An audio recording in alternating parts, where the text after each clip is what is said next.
ননো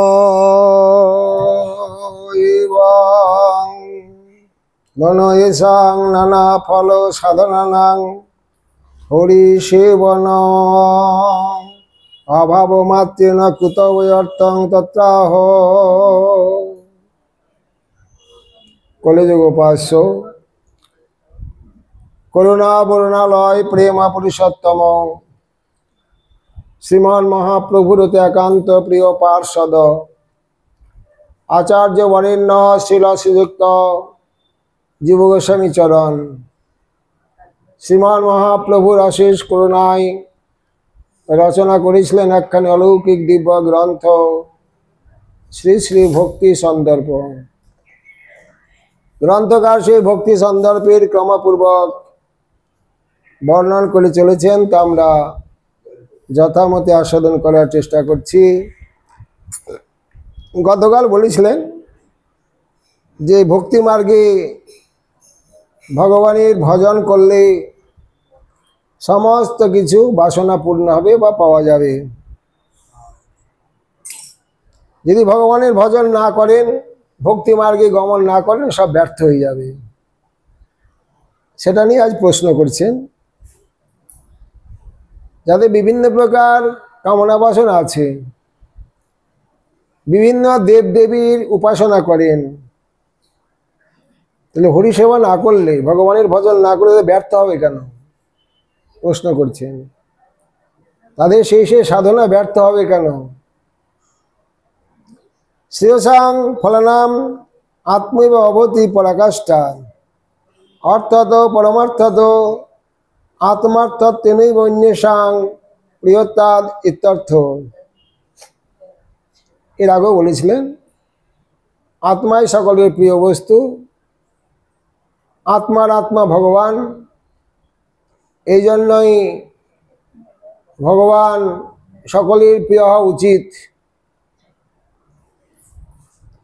সেই ভগবানকে বাদ দিয়ে, ভগবানের ভজন না করে অন্য অন্য দেবদেবীকে যদি উপাস্য তত্ত্ব জ্ঞানে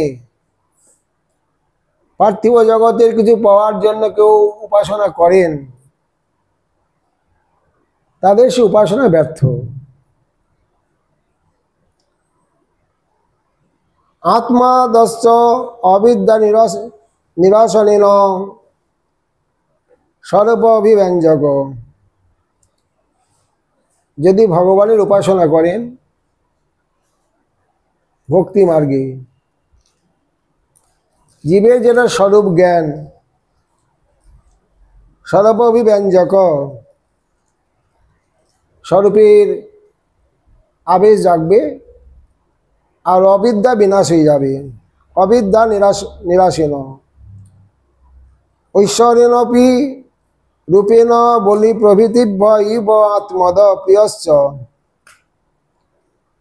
বলি শব্দ এখানে উপহার, পূজার উপহারকে বলে বলা হয়েছে শাস্ত্রে। এটাই বিকৃত অর্থ করে শাক্ত সমাজে, তারা জীব হত্যা করে বলে বলতে।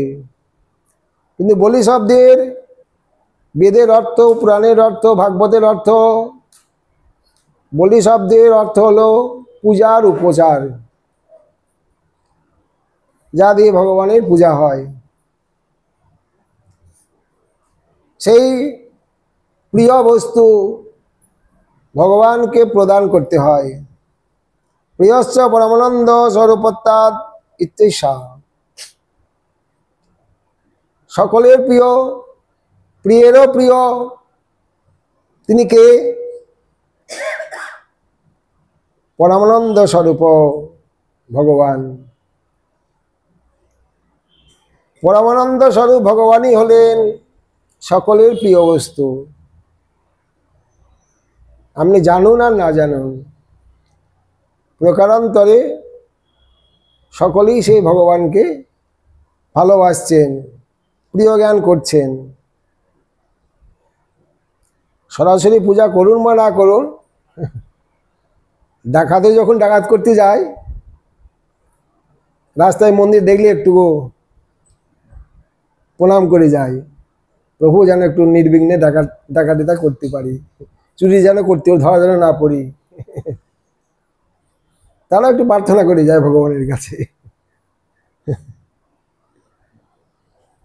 এই জন্যই ভগবান সকলের প্রিয়। রশ্মি স্থানীয় নাং জীবানাং সূর্য স্থানীয় তত্ত্বস্য। সূর্য আর সূর্যের রশ্মি কিরণ, তেমনি ভগবান আর ভগবানের জীব। ভগবান হলেন সূর্য, জীব তার কিরণ, রশ্মি সদৃশ চিৎকণ। তস্মাৎ প্রিয়তম সাত্মা সর্বেশমেব দেহিনাং। যারা দেহ ধারণ করেছেন তাদের সকলের প্রিয় হলেন আত্মা। আত্মার আত্মা পরমাত্মা, পরমাত্মার আত্মা ভগবান, সে তো সকলের প্রিয় হবেই। আর ভগবানের ভজন না করলে কোনো সাধনায় সিদ্ধি লাভ করা যাবে না। আর যদি ভগবানের ভজন করেন তা দৃষ্টান্ত দিচ্ছেন।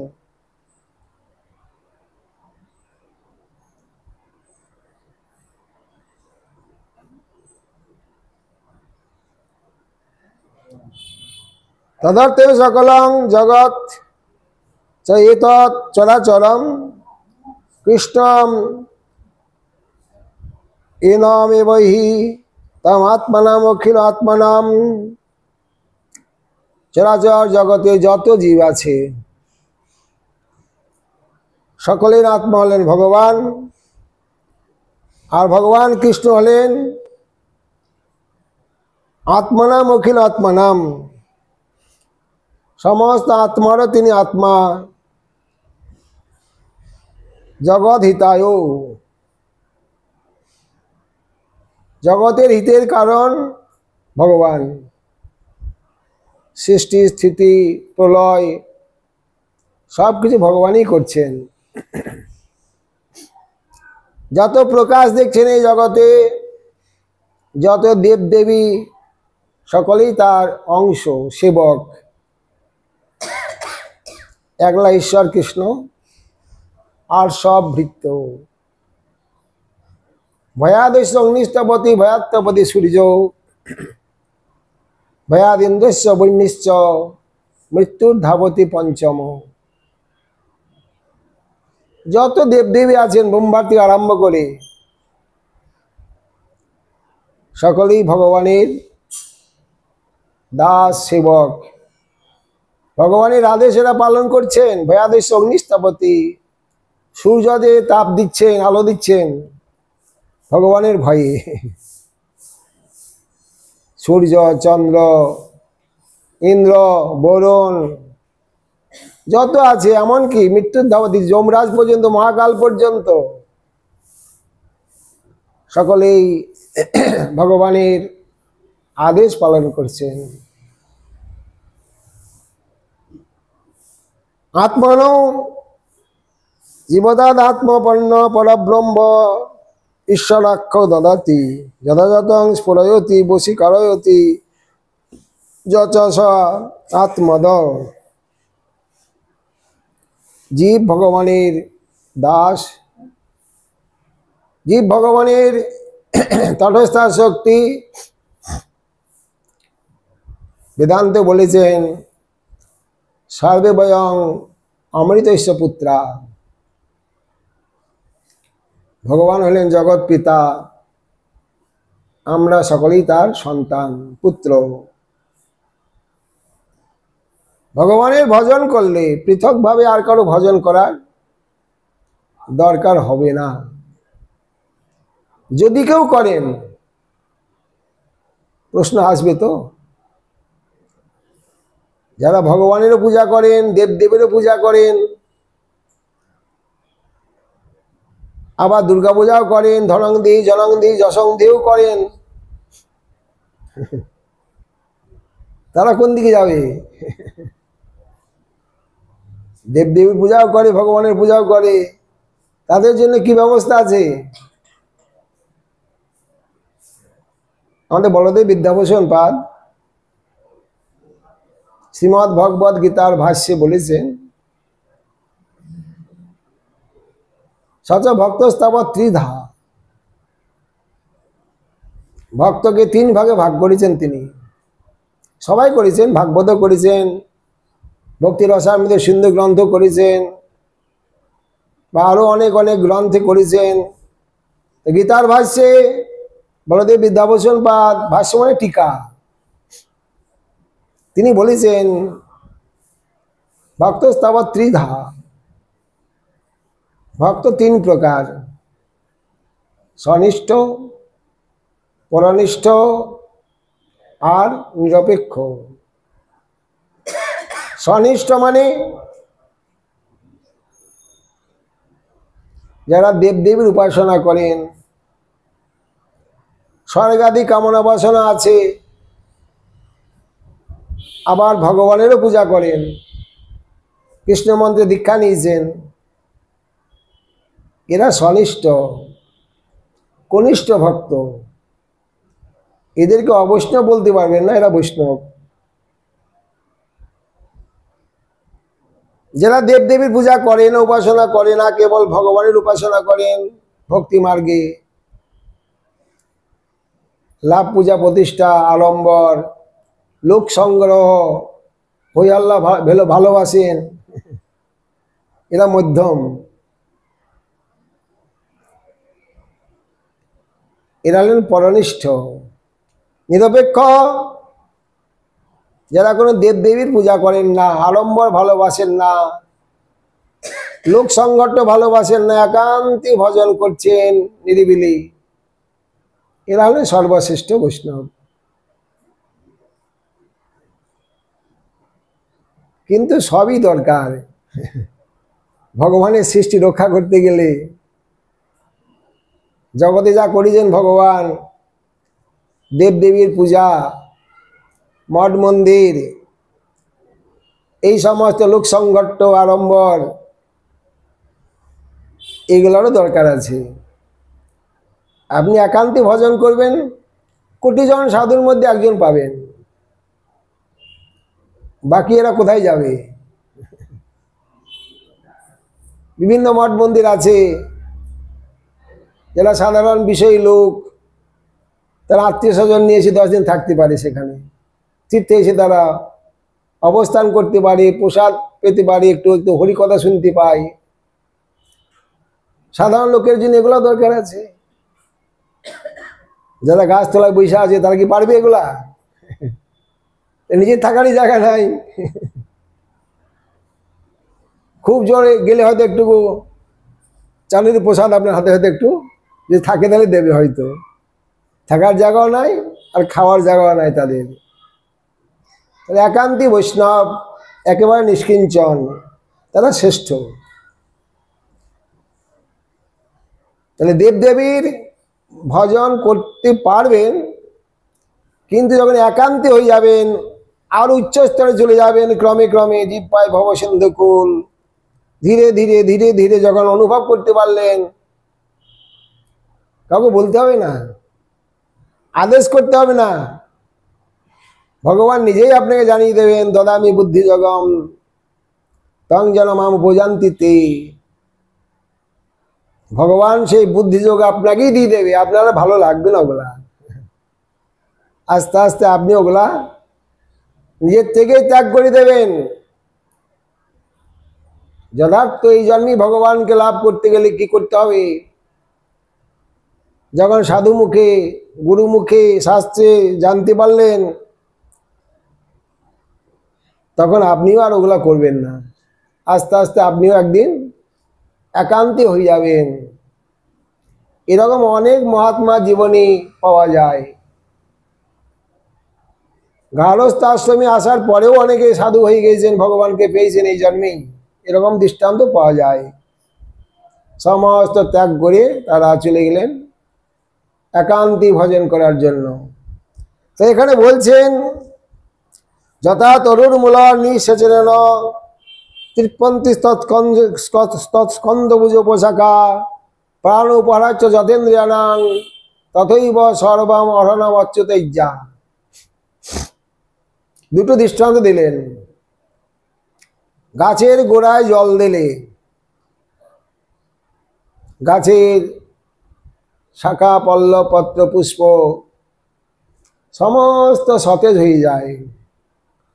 প্রাণ ধারণ করার জন্য মুখে অন্ন দিলে সমস্ত ইন্দ্রিয় সতেজ হয়ে যায়। তেমনি ভগবানের পূজা করলে, ভগবানের ভজন করলে সকলের ভজন করা হয়ে যায়, পূজা করা হয়ে যায়। পৃথকভাবে কারো পূজা করার প্রয়োজন নাই। যদি গাছের গোড়ায় জল না দিয়ে গাছের পত্রে পল্লবে ফলে ফুলে জল ছড়িয়ে দিলেন, গাছ বাঁচবে না, শুকিয়ে যাবে। মুখে ভাত না দিয়ে কানে ভাত ঢুকিয়ে দিলেন, নাকের মধ্যে দিয়ে দিলেন, চোখের মধ্যে দিয়ে দিলেন, আপনার দেহটাই নষ্ট হয়ে যাবে, সমস্ত ইন্দ্রিয় নষ্ট হয়ে যাবে। এই জন্যই যেখানে যেটা দেওয়া দরকার সেখানে সেটা দেবেন। অর্থাৎ ভগবানের পূজা করলেই সকলের পূজা হয়ে যাবে। যাদের এই প্রকার দৃঢ় নিশ্চয় এখনো হয়নি তাদের জন্য যেটা বললাম, সনিষ্ঠ ভগবানের পূজা করে অন্যের পূজা করবেন। যদি আপনার সম্পূর্ণ বিশ্বাস না আসে ভগবানে, যখন ভগবানের প্রতি সম্যক বিশ্বাস এসে যাবে, যার নাম শরণাগতি, ভগবানের চরণে সম্যক প্রকারে আত্মসমর্পণ করে দিলেন, বিক্রি হয়ে গেলেন। ভগবানকেই জানেন একমাত্র, আর কাউকে জানেন না। এটা হলো একান্তী বৈষ্ণব বা একান্ত ভজন। টিকাতে বলছেন, কিঞ্চ নানা কর্ম তত্ত্ব দেবতা প্রীতি নিমিত্ত অন্যাপি ফলানি হরির পিত্তা প্রীত্য অভবন্তি কেবল তত্ত্ব দেবতা আরাধনেন তু ন কিঞ্চিদিতি এষদৃঢ়ান্তমাহো। কোনো দরকার নাই। গতকাল বলেছিলেন সকলের জন্য একটি মার্গ, অকাম সর্বকাম মোক্ষ কামোদারধি তীব্রেণ ভক্তি যোগেন যজেত পুরুষ ফলম। সমস্ত সাধনার ফল, সমস্ত কামনা বাসনা ভগবান আপনার পূর্ণ করবেন। এর জন্য কোনো দেবতার দেবদেবীর দ্বারস্থ হতে হবে না আপনাকে। আর ভগবানের ভজন না করে দেবদেবীর দ্বারস্থ হলেও তাদের দেওয়ার কিছু ক্ষমতা নাই। ভক্তির আশ্রয় নিতে হবে আপনাকে। এই যে কর্মকাণ্ড দেখবেন, আপনার বাড়ি দুর্গা পূজা করতে এসছেন, কালী পূজা করতে এসছেন, পুরোহিত শালগ্রাম একটা নিয়ে এসছে। আগে শালগ্রামের পূজা করে, আনুষঙ্গিক দেবদেবীর পূজা করে দেয় আপনার। কিন্তু শালগ্রাম যদি পুরোহিত না আনে, জানবেন সেই পুরোহিত কিছু জানে না, আপনার কোনো পূজার ফল পাওয়া যাবে না। এই জন্যই ভগবানকে রেখে, যজ্ঞ মানে কর্মকাণ্ড, যজ্ঞে ভগবানের পূজাও করা হয়, দেবদেবীর পূজাও করা হয়। এটাই কর্মকাণ্ডের নির্দেশ, বেদের নির্দেশ। ভগবানকে বাদ দিয়ে কিছু করলে সেই কর্মকাণ্ড সফল হবে না, ফল পেতে পারবেন না। ভগবানকে রেখে করতে হবে। এই জন্যই বললেন, দেবতারাধনে তু না কিঞ্চিত ফলম। ভগবানকে বাদ দিয়ে দেবদেবীর পূজা করলেও কোনো ফল পাওয়া যাবে না। ভগবানের পূজা করি তাদের পূজা করুন।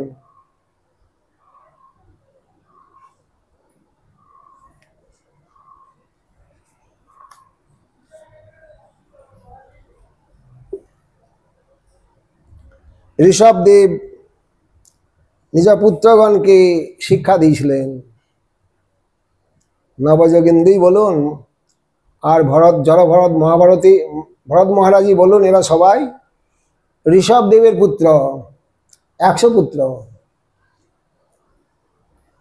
যে বা মহিষে ইত্যাদিকং মত্ত ঐপন্য অনন্তাদিত্যাদিকং চ অগ্রে দর্শনীয়ং ব্রহ্মণ রহুগণ সম্বাদন্ত্যপি ইদমস্তি।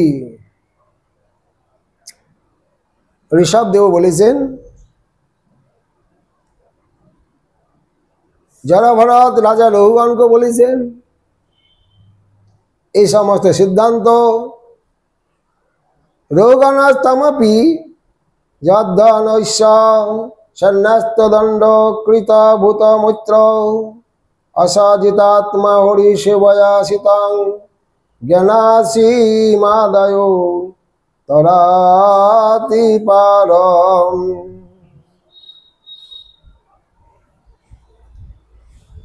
ঋষভদেব বলেছিলেন, যে বা মহিষে কৃত শহীদার্থ জনেষু দেহান্তরার্থিকেষু গৃহেষু জয়াত্মা জরাদি মৎস্যু ন প্রীতিযুক্তা যাবদর্থাশ্চ লোকে মত্তেব্য অনন্তা পরত পরস্মাৎ স্বর্গপবর্গাধি পতের কিঞ্চিত যেষাং কিমন্যাদিতরেণ তেষাম অকিঞ্চনাং ময়ি ভক্তির ভাজাম। অতএব যে বা মহিষে কৃত শহীদার্থ, যারা ভগবানকে ভালোবাসেন, জনেষু দেহান্তর বার্তিকেষু গৃহেষু আত্মা জরাদি মৎস্যু ন প্রীতি যুক্তা যাবদর্থশ্চ লোকে, যারা ইহ জগতের ইহ সংসারে আসক্তি ত্যাগ করে ভগবানের ভজন করেন, তাদের সর্বার্থ সিদ্ধি হয়। রহুগণ সেই কথাই বলেছিলেন, অর্থাৎ জড়ভরত রহুগণকে বলেছিলেন,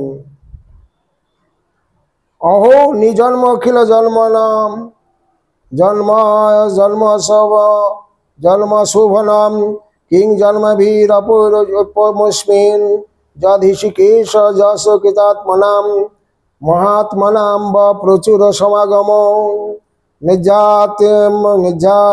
নির্যাদ্ভুতম তচ্চরণাব্জরেণুভি হতাংশ ভক্তির অধক্ষ জমলা।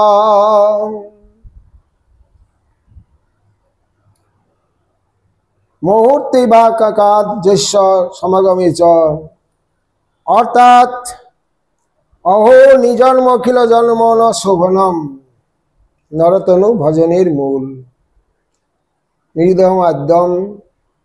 একমাত্র মনুষ্য জন্মই শ্রেষ্ঠ জন্ম, যে জন্মে ভগবানের উপাসনা করা যায়। কিং জন্মভীর অপরমস্মিন, অন্য কোনো জন্মের প্রয়োজন নাই, অন্য কোনো জন্মে হরিভজন করা যায় না, এই জন্যই প্রয়োজন নাই। একমাত্র মনুষ্য জন্মেই হরিভজন করা যায়। যদ হৃষিকেশ যশ কৃতাত্মনাম, গতকাল বলেছিলাম, হৃষিকেশ সেবনং ভক্তির ইচ্ছাতে। পঞ্চকর্মেন্দ্রিয় পঞ্চ জ্ঞানেন্দ্রিয় মনের দ্বারা যে ভগবানের সেবা, এর নামই ভক্তি, এর দ্বারা ভগবানকে লাভ করা যায়। নির্যাদ্ভুতম তচ্চরণাব্জরেণুভি হতাহংস ভক্তির অদক্ষজে। ইন্দ্রিয়াতীত ভগবানে যারা ভক্তি করেন, তাদের সংসার নাশ হয়, অনর্থ নাশ হয়, কর্মবন্ধন নাশ হয়। ভগবানের চরণে তারা প্রেম সেবা লাভ করে ধন্য হয়ে যান। ভগবানের চরণ রেণুর অদ্ভুত ক্ষমতা।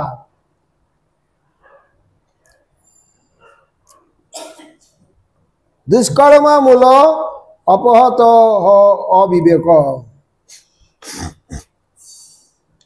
যারা অবিবেকী, যাদের বিবেক নাই, বিবেকহীন, অনর্থের কারণ হলো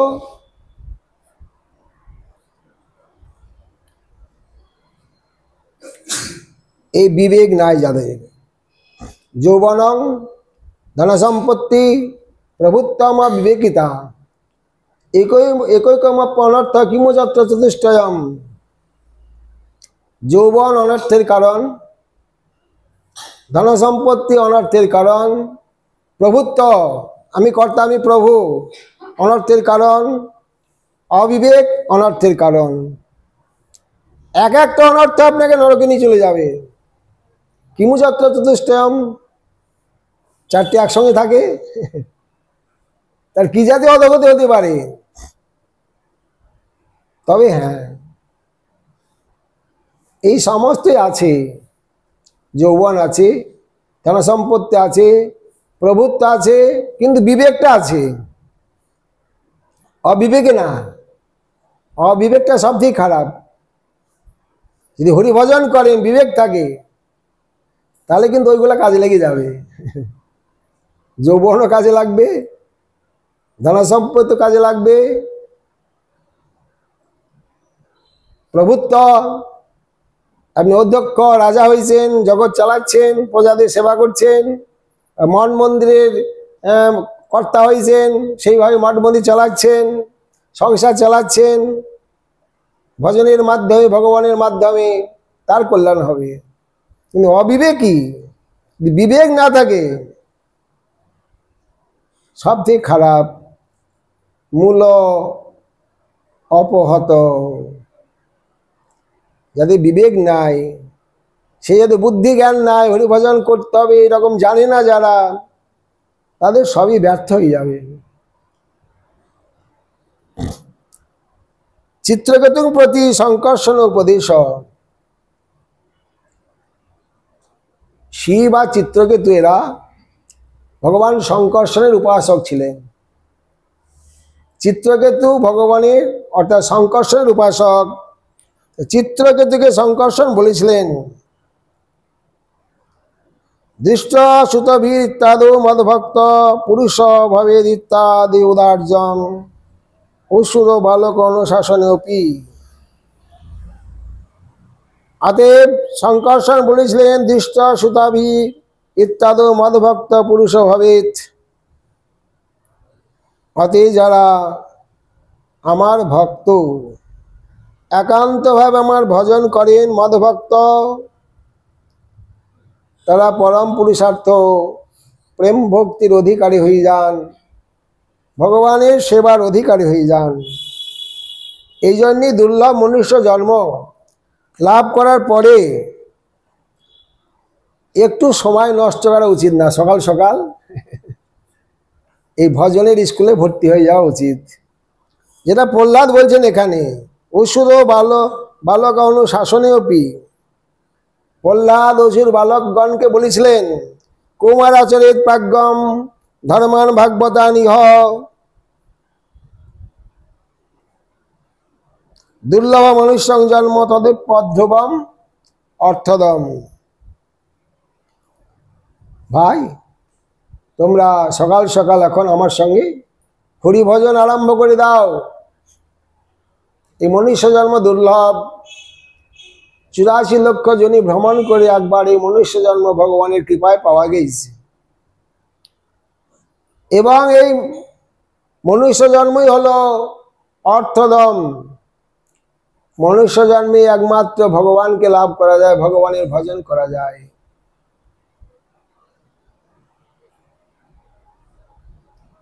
পুরুষেশ্বর বিষ্ণু পাদোপসর্পণম যদেশ সর্বভূতানাং প্রিয় আত্মেশ্বর সহিত। তিনি সকলের ঈশ্বর, সকলের সহিত। এই জগতের বন্ধু থাকতে পারে, বন্ধুর স্বভাব হলো উপকার করলে উপকার করে, খুব জোর শ্মশান ঘাট পর্যন্ত যেতে পারে, তার পর্যন্ত কোনো বন্ধু যাবে না, তারপরে কেউ যাবে না, যেতে পারবে না। ভগবান হলেন সুহিত, শুধু বন্ধু না, তিনি সকলের সুহিত। উপকার না করলেও যারা উপকার করে, কোনো উপকারের অপেক্ষা রাখে না, ভবিষ্যতে কোনো উপকার পাবে এরকম ভরসাও নাই, তথাপি উপকার করেন, এরা হলেন শহীদ। কোনোদিন ত্যাগ করে না। শ্মশান ঘাটের পরেও তিনি সঙ্গে থাকেন, যেখানে যাবেন সেখানেই তিনি থাকবেন। যদি পরজন্মে আপনি পায়খানার পোকা হয়ে যান, সেখানেও আপনার সঙ্গে ভগবান থাকবেন। ইনি হলেন শহীদ। অতএব আত্মেশ্বর শহীদ প্রিয়, সর্বভূতানাং প্রিয়। তিনি সমস্ত জীবের প্রিয়, সমস্ত জীবের আত্মা ঈশ্বর, সমস্ত জীবের তিনি শহীদ।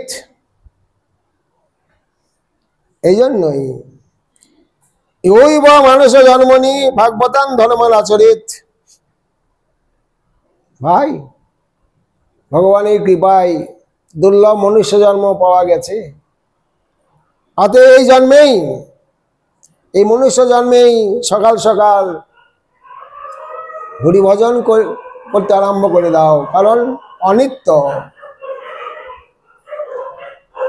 কোনো বিশ্বাস নাই কখন চলে যাবেন। আরো 10 বছর বাঁচবেন আশা করছিলেন, ভরসা নাই, এখনই চলে যেতে পারেন, সব পড়ে থাকবে। এই জন্যই সকাল সকাল হরিভজন করার আরম্ভ করে দেন। যত অর্থদম এতৎ জন্ম, এই মনুষ্য জন্মই হলো অর্থদম। পরম পুরুষার্থ প্রেম লাভে ধন্য হতে পারবেন। দেবাদি জন্মনি মহা বিষয় আবেশাত,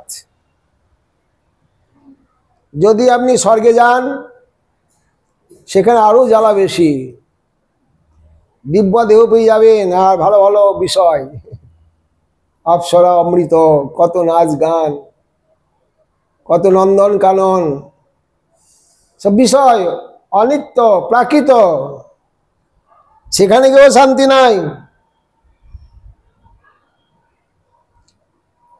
গুরুদেবের মুন্ডু কেটে দিচ্ছেন দেবরাজেন্দ্র স্বার্থের জন্য, স্বার্থের জন্য গুরুদেবকেও খুন করে দিচ্ছেন। বিশ্বরূপে 3টে মাথা কেটে দিলেন ইন্দ্র, খাতির করলেন না। ভগবান একটু আগে নিজের স্ত্রীর নিজের সিংহাসন এনে দিলেন, নিজের মায়ের কুণ্ডল এনে দিলেন, ছত্র এনে দিলেন, নরকাসুর সব নিয়ে গিয়েছিল। তখনই ভগবান বললেন তোমার এই পারিজাত বৃক্ষটা আমি একটু নিয়ে যাবো দ্বারকায়। না, হবে না। ভগবানের সঙ্গে যুদ্ধ আরম্ভ করে দিলেন, খাতির নাই সেখানে। অতএব ওই যে একটা কথা বলে না আমাদের দেশে, কাজের সময় কাজী, কাজ ফুরালেই পাজি। স্বার্থের জন্য, কাজের জন্য এরা তোষামতি করবে, পূজা করবে, কাজ হয়ে গেলে যদি একটু নিজের ক্ষতি হয় তখন যুদ্ধ আরম্ভ করে, খাতির করবে না। সেখানেও শান্তি নাই, সুখ নাই, মদ মাশ্চর্য, হিংসা, নিন্দা, লড়াই, যুদ্ধ চলছেই মাঝে মাঝে। দেবতাগণের সঙ্গে অসুরের যুদ্ধ চলছেই প্রায়। এই জন্যই দেবাদি জন্মনি মহা বিষয় আবেশাত, বিষয় অনর্থের কারণ। আর দেব জন্মে বেশি বিষয় ভোগ করতে হয়, সুযোগ আছে সেখানে। পুষ্যাদি জন্মনি বিবেক অভাবাচ্ছ, তির্যক জনি পশুপক্ষী যখন হয়ে যাবেন, বিবেক নাই তাদের, হরিভজন করতে হবে সেই বুদ্ধি বিবেক তাদের নাই। মানুষ জন্ম প্রাপ্য চন বিলম্ব ইত্যর্থ। যখন ভগবানের করুণায় মনুষ্য জন্ম লাভ করেছেন, বিলম্ব করবেন না। মনে করছেন আরো কিছুদিন বাঁচবো। এই 3 দিনকার ঘটনা বলছিলাম। ওনাদের আমাদের কৃষ্ণেন্দু পাড়াতেই বাড়ি, দীনেশ চন্দ্র বিশ্বাস। হ্যাঁ, মানে 65 আর বোধ হয় 52-55 এরকম বয়স হবে স্ত্রীর। 4-5 লাখ টাকা খরচ করে সন্তান নিয়েছিলেন, যমজ সন্তান, একটা কন্যা একটা পুত্র। হ্যাঁ, 3-4 বছর বয়স বাচ্চা দুটোর, হয়তো চলে গেল। ওই চলে গেল, কর্তায় চলে গেল। কত আশা করছিল, কত কি হবে, কত বাচ্চাদের মানুষ করে আরো কত কি করবে। হ্যাঁ, কই হলো, কই। হ্যাঁ হ্যাঁ, এই 65 হবে হয়তো, খুব জোর। জয় নিতাই। তাহলে বিশ্বাস নাই, কখন চলে যাবেন কোনো বিশ্বাস নাই। 5 বছর বয়সে অনেকে চলে যাচ্ছেন, যৌবনকালে অনেকে চলে যাচ্ছেন, বিবাহ করলেন হয়তো 1 সপ্তাহের মধ্যেই চলে গেলেন কেউ। অপেক্ষা নাই। এই জন্য ভরসা করেন না। ভালোটা চিন্তা করার আগে খারাপটা চিন্তা করবেন। এই করবো, এই করবো, খুব সংকল্প করছেন মনে মনে, অনেক বাসনা করছেন, বিকল্প কিছু হতে পারে সেটাও ভাববেন, যে আমি হয়তো কালকেই চলে যেতে পারি, তার জন্য যেন প্রস্তুতি থাকে। নচে বিলম্ব, মনুষ্য জন্ম লাভ করার পরে হরিভজন করার বিলম্ব করবেন না, এখনই আরম্ভ করে দেন। কুমারে আচরিত ততস্তৎ অপি জন্ম অধ্রুবম। নিশ্চয়তা নাই আমি 50 বছর বাঁচবো, 80 বছর বাঁচবো, বলে না, অধ্রুবম। পদ্মপত্র জলের ন্যায়, নলিনী দলগত জলবৎ তলম তদ্ব জীবনম অতিশয় চপলম। পদ্মপত্রের উপরে জল থাকে, বৃষ্টি হয়ে গেল একটু জল আছে, বাতাস এসে গেল পড়ে গেল।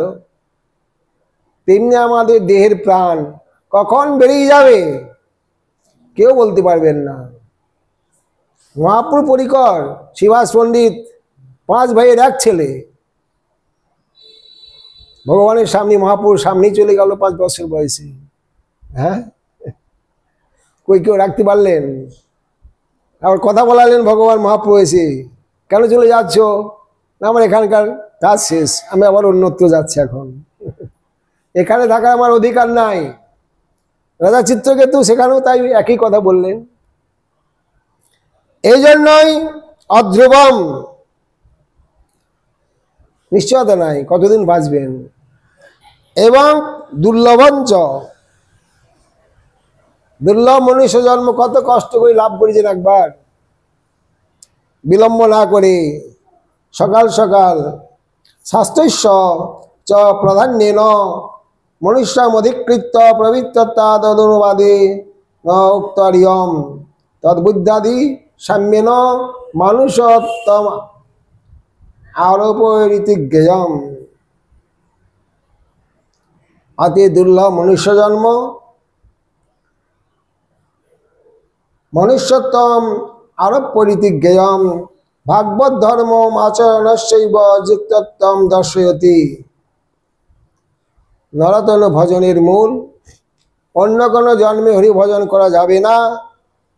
ভজনের যোগ্য দেহ যখন ভগবান আপনাকে দিয়েছেন, আপনি পেয়েছেন, তখন এই ভাগবত ধর্ম আচরণ করুন। যার নাম সনাতন ধর্ম, যার নাম বৈষ্ণব ধর্ম, তার নাম ভাগবত ধর্ম বা ভক্তি।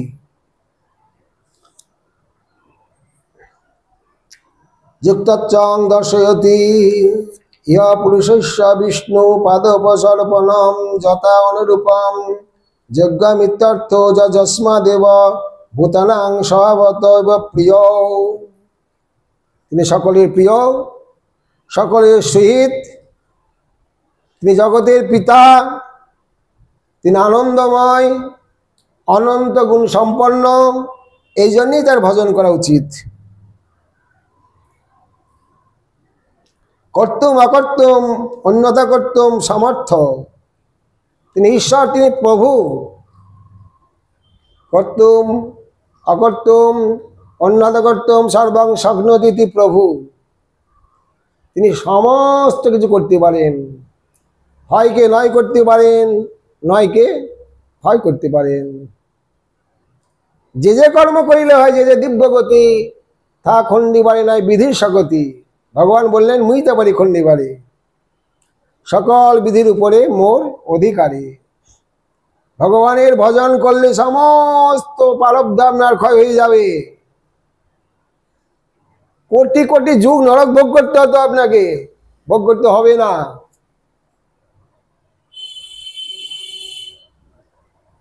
এরপরেও আপনি ভগবানের ধামে চলে যাবেন। ভোগ তো করতে হলোই না,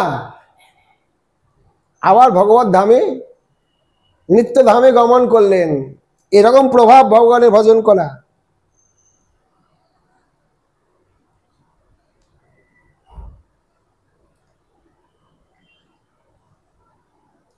শ্রীহিত সর্বেচাং হিতং, যেটা একটু আগে বলছিলাম, ভগবান হলেন সকলের শ্রীহিত।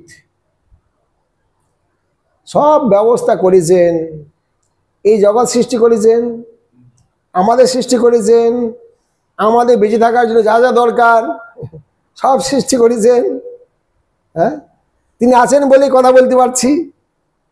এখনই যদি ভগবান চলে যান, কথা বলার ক্ষমতা থাকবে না। এরকম শ্রীহিত সঙ্গেই থাকেন তিনি। ধর্মার্থ কামিতি যো অভিহিত স্ত্রীবর্গ ইক্ষাত্রয়ী নয়দ মম বিবিধা চ বার্তা অন্যেষাম। ধর্ম অর্থ কাম মোক্ষ, বর্ণাশ্রম ধর্মে ধর্ম অর্থ কাম ত্রিবর্গ, একে ধর্ম বলা হয়। সস্তিক হয়ে এই ধর্মের আচরণ করতে হয়। যারা সংসার ত্যাগী মুমুক্ষ, তারা মুক্তিকামী, মুক্তি লাভ করেন।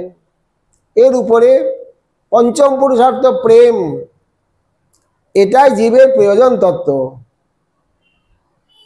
বেদশাস্ত্র কহে সম্বন্ধ অভিধেয় প্রয়োজন, কৃষ্ণ কৃষ্ণ ভক্তি প্রেম তিন মহাধন। সম্বন্ধ, অভিধেয়, প্রয়োজন, এই তিনটি বিষয় আমাদের খুব ভালোভাবে জানা দরকার। তিনটি বিষয় সকলের ভালোভাবে জানা দরকার। কাদের জানা দরকার? যারা যথার্থ কল্যাণকামী, নিজের কল্যাণ ইচ্ছা করেন, নিজের ভালো ইচ্ছা করেন, তাদের জন্য বেদান্ত বলেছেন সতত্ত্বে পরতত্ত্বে সাধ্য সাধন তত্ত্বে নিষ্ণাতম। আপনি কে? আপনার উপাস্য তত্ত্ব কি? সম্বন্ধ তত্ত্ব কি?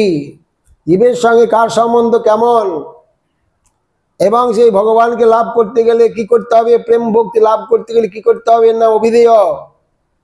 প্রয়োজন হলো প্রেম। প্রেম লাভ করতে পারলে অনন্ত কোটি বৈকুণ্ঠ ব্রহ্মাণ্ডের মালিক তিনিও আপনার অধীন হয়ে যাবেন। বলুন তো, অহং ভক্ত পরাধীন, তিনিও আপনার অধীন হয়ে যাবেন। কে? অনন্ত কোটি বৈকুণ্ঠ ব্রহ্মাণ্ডের মালিক। তাকে আপনি জয় করবেন, আপনার কাছে সে পরাজিত হয়ে যাবে। যুদ্ধ হচ্ছে, যদি পরাজয় হয় কি হবে? দুই রাজা যুদ্ধ হচ্ছে, এক রাজা পরাজয় হয়ে গেল, তাকে কি করবে? হাতে পায়ে বেঁধে কারাগারে ঢুকিয়ে দেবে নাকি? ভক্ত ভগবানের যুদ্ধ হচ্ছে, কে কাকে পরাজয় করতে পারে। কিন্তু ভগবান চিরকাল ভক্তের নিকট পরাজয় স্বীকার করে। আর ভক্ত কি করে? ভগবানকে হাতে পায়ে বেঁধে একদম কারাগারে ঢুকিয়ে দেয়। হ্যাঁ, কি দিয়ে বাঁধেন ভগবানকে? প্রণয় রসনে ধিতাঙ্গী পদ্ম। এখানে লোহার শিকল না, দড়ির শিকল না, প্রেমের শৃঙ্খল এত শক্ত, এখানে জামিন পাওয়া যাবে না। ভক্তের কাছে ভগবানের কোনোদিন আর জামিন না, জামিন পাওয়া যাবে না।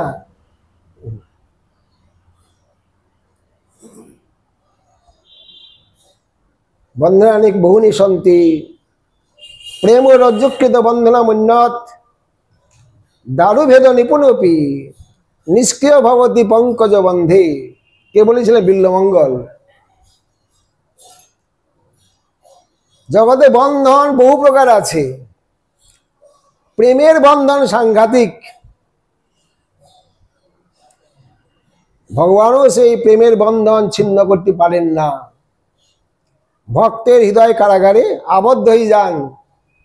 বলেন কি সরৈশ্বর্যপূর্ণ ভগবান, একটু আগেই বলছিলেন কর্তুম অকর্তুম উন্নত কর্তুম সর্বাং শক্নতি, তিনি সব পারেন।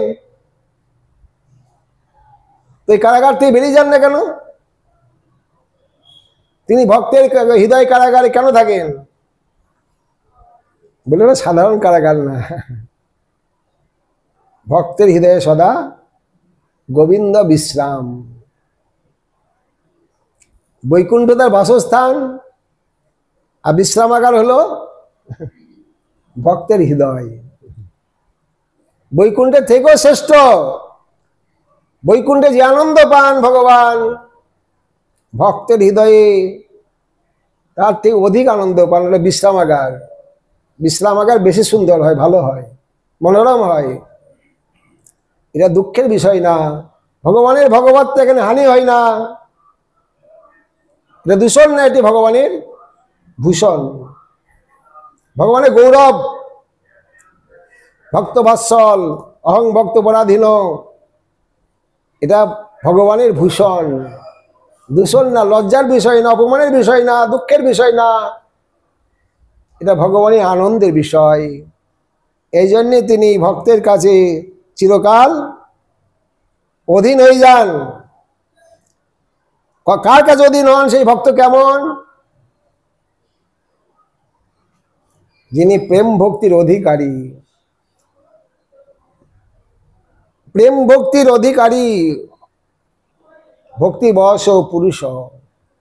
ভক্তি বলতে এখানে প্রেম ভক্তি। সেই ভক্তির বশীভূত হয়ে যান ভগবান। প্রেম কর্তা আত্মা পরমাত্মা পাদব সর্বণম। তবে হ্যাঁ, এই প্রেম কে দেন?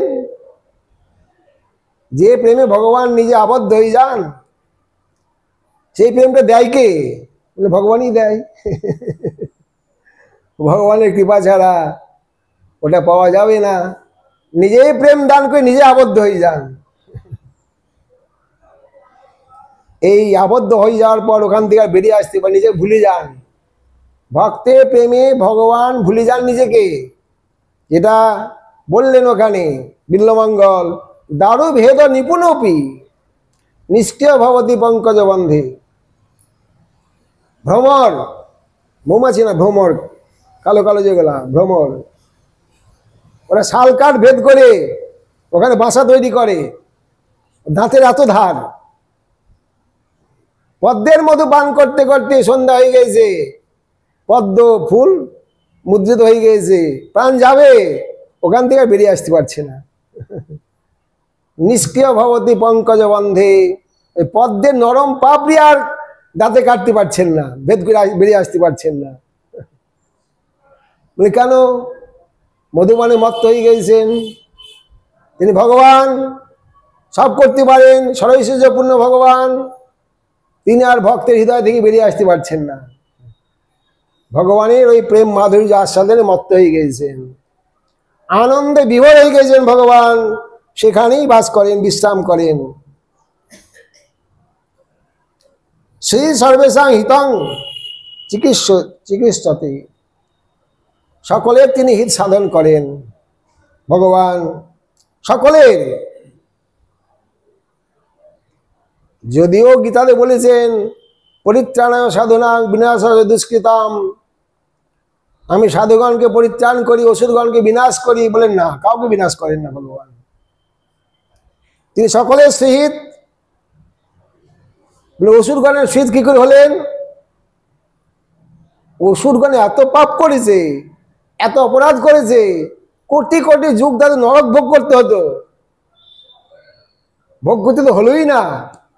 এই অসুরগণকে তিনি মুক্তি দান করলেন, যোগীগণের দুর্লভ। সুইত না?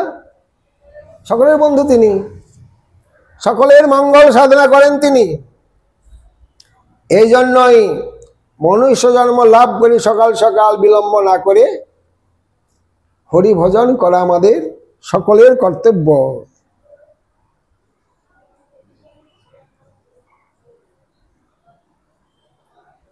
এখন বলছেন আত্মবিদ্যা তদেত সর্বং নিগমস্য অর্থ জাতং সশ্রীদ শান্তর জামিন পরমস্য পুংসস্তস্মৈ সাত্ম অর্পণম সাধনাং চেত তরি সত্যং মন্যে সত্য ফলত্যাদ। পরিষ্কার করে দিলেন।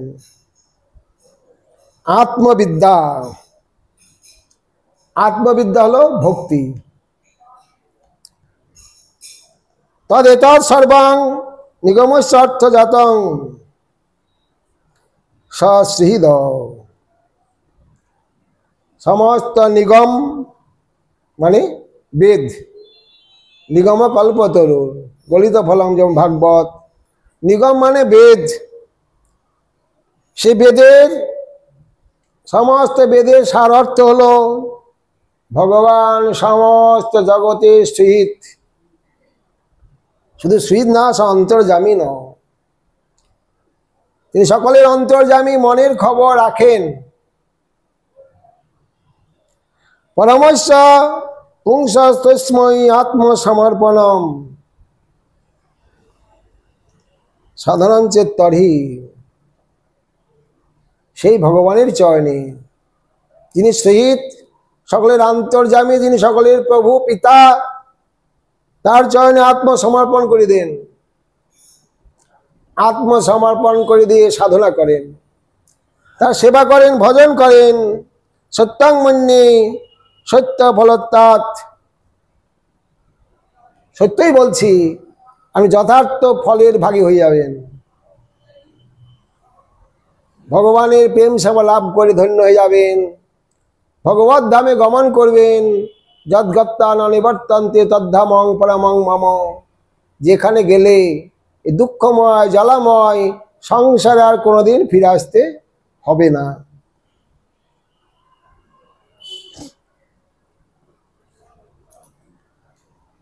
তত্র পূর্বোক্তে ত্রিগুণাত্মকর্মণাং বীজ নির্হরণেপি উপায় সহস্রণাং মধ্যে অয়মেব উপায় ভগবতা নারদেন মাং প্রত্যুপদিষ্টাং। আনুষঙ্গিক, আংশিক, অনিত্য অনেক মার্গ আছে। কর্মবন্ধন খণ্ডন করা বা কল্যাণের রাস্তা, অনেক মার্গ আছে। কিন্তু সংসারের যে বীজ, বাসনা বা মায়ার বন্ধন, কারও খণ্ডন করার ক্ষমতা নাই। এমনকি জ্ঞানও পারে না মুক্তি দিতে। কেবল জ্ঞান নারে, যদি কেবল জ্ঞান মার্গ যদি অবলম্বন করেন,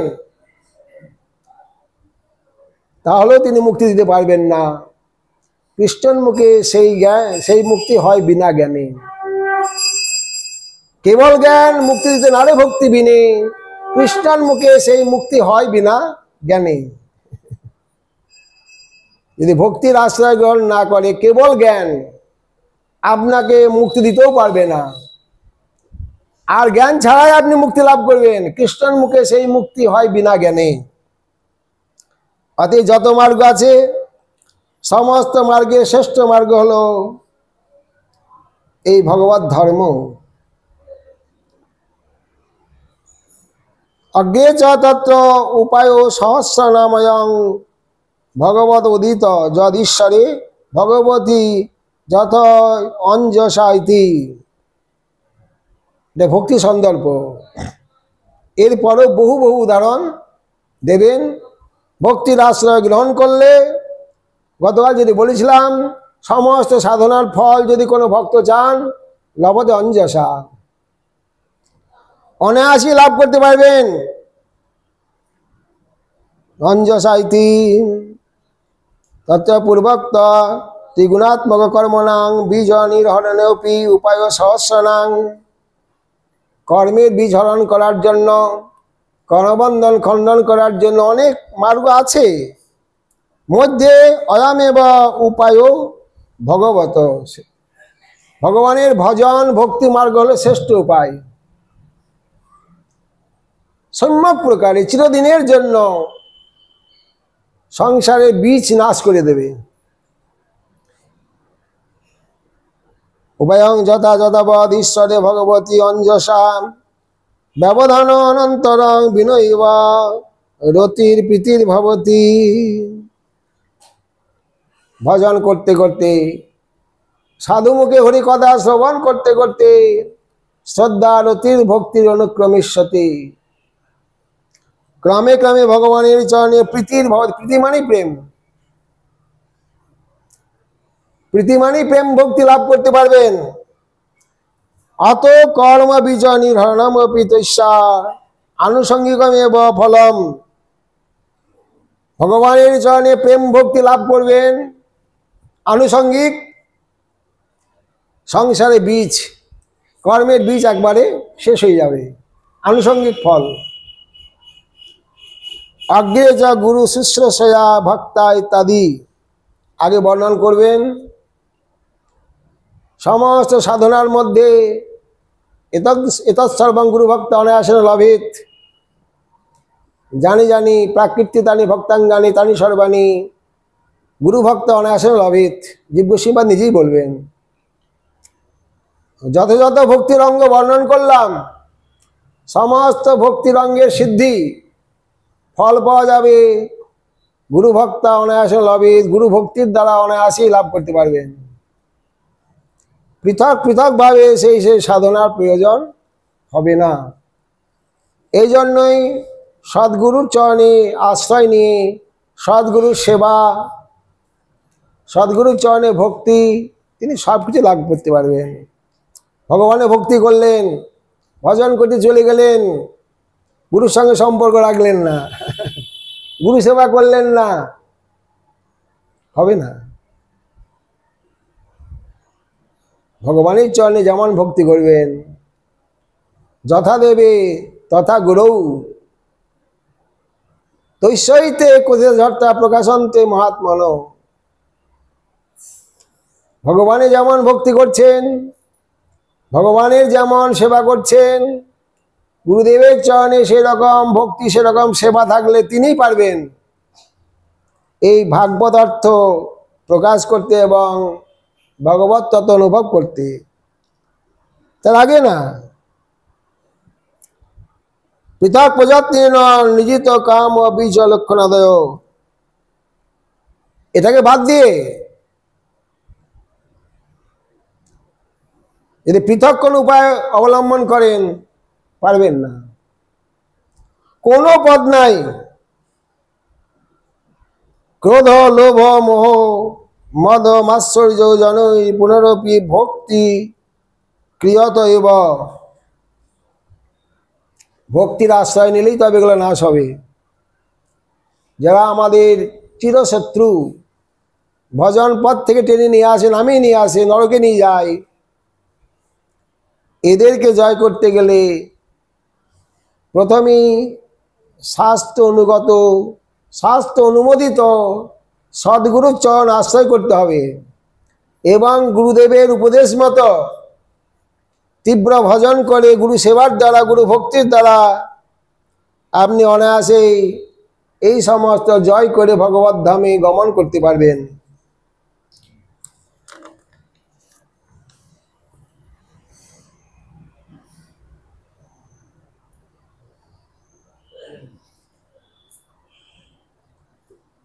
বর্ণাশ্রম আচার কথন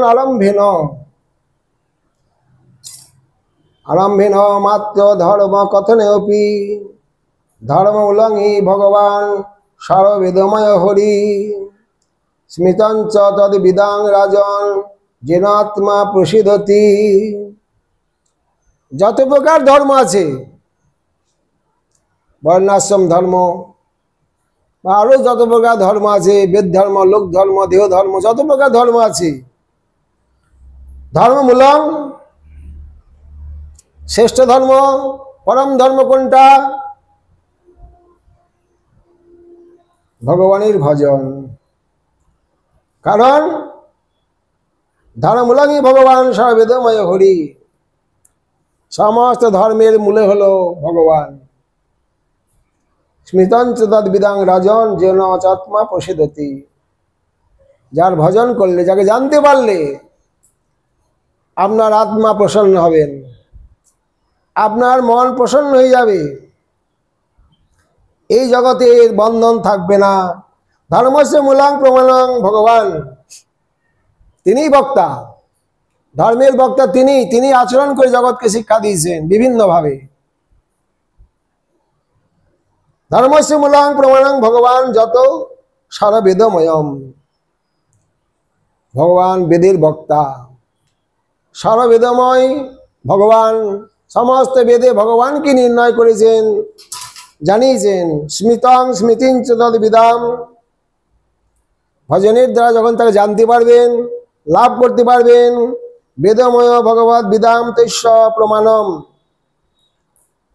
আভ্যাং তদ বহির্মুখ ধর্মস্য ধর্মস্য পার্থত্যং ভগবত ধর্ম শৈব আবশ্যকত্বং চ।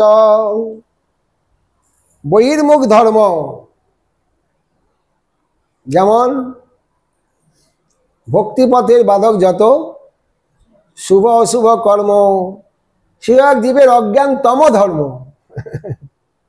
সংসারী লোক, এটা করতে হবে, এটা করতে হবে, আজ এটা, আজ এটা, সেটা, এই 365 দিন লেগেই আছে। তাতে কি হয়? এই হয়েছে, তুমি এখন 1 মাস সেবা করতে পারবে না ভগবানের, বাস হয়ে গেল। ভক্তির পথের বাধক, আজ অমুক, এখন অম্বুবাচী চলছে, এখন ভগবানের রান্না করা চলবে না, ভগবানের সেবা করতে পারবে না তোমরা। ভক্তি পথের বাধক যত শুভ অশুভ কর্ম, সে এক জীবের অজ্ঞান তম ধর্ম। এ সমস্ত তম ধর্ম, ধর্ম কথাটা বাদ দেয়নি, ধর্ম কিন্তু তম ধর্ম। পরম ধর্ম ভগবানের ভজন, ভগবানের সেবা। কিন্তু এরা করছেন কেন? তার বহির্মুখ, এরা ভগবানকে জানে না, বহির্মুখ জীব, ভগবত তত্ত্বের অনুভব নয়, এই জন্য সেই দিকে তারা ছোটাছুটি করছেন। আচরশ্চৈব সাধুনাম আত্মনাম স্তুতিরেব চেতি মনুস্মৃতি বাক্যাদপত্র বিশিষ্ট আরোপ। অতএব আচরশ্চৈব সাধুনাম, সাধুগণের আচারকেই বলা হয় যে সদাচার। সেই সদাচার মেনে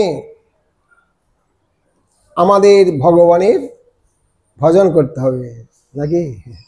শাস্ত্রে সমস্ত সদাচার বর্ণন করেছেন। সদাচার মানে সাধুর আচার, যারা ভগবানকে লাভ করেছেন। কিভাবে লাভ করেছেন?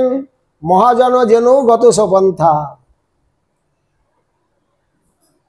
মহাজ্ঞানী মহাজন যেই পথে করে গমন হইয়াছেন প্রাতঃস্মরণীয়, সেই পথে আমাদের পথ, তাদের আচরণই আমাদের আচরণ, সেটা করতে হবে এবং এই জন্মেই করতে হবে। মনুষ্য জন্ম দুর্লভ, এরপরে পাবেন কি পাবেন না। এই জন্য সকাল সকাল যে যেখানে আছেন ভজন করা আরম্ভ করে দেন। আজ এখানেই বিশ্রাম থাক, ইচ্ছা না থাকলে যেতে হচ্ছে রথ উপলক্ষে। 3 দিনের কাজ, কিন্তু কালকে যেতে হবে, ওই জন্য কালকেও আমি উপস্থিত থাকতে পারবো না। আমি আগামী রবিবার থেকে আবার যদি সুস্থ থাকি আপনাদের কাছে আসার সুযোগ পাবো আর কি। হরে কৃষ্ণ কৃষ্ণ কৃষ্ণ হরে হরে, হরে রাম রাম রাম হরে হরে। জয় নিতাই।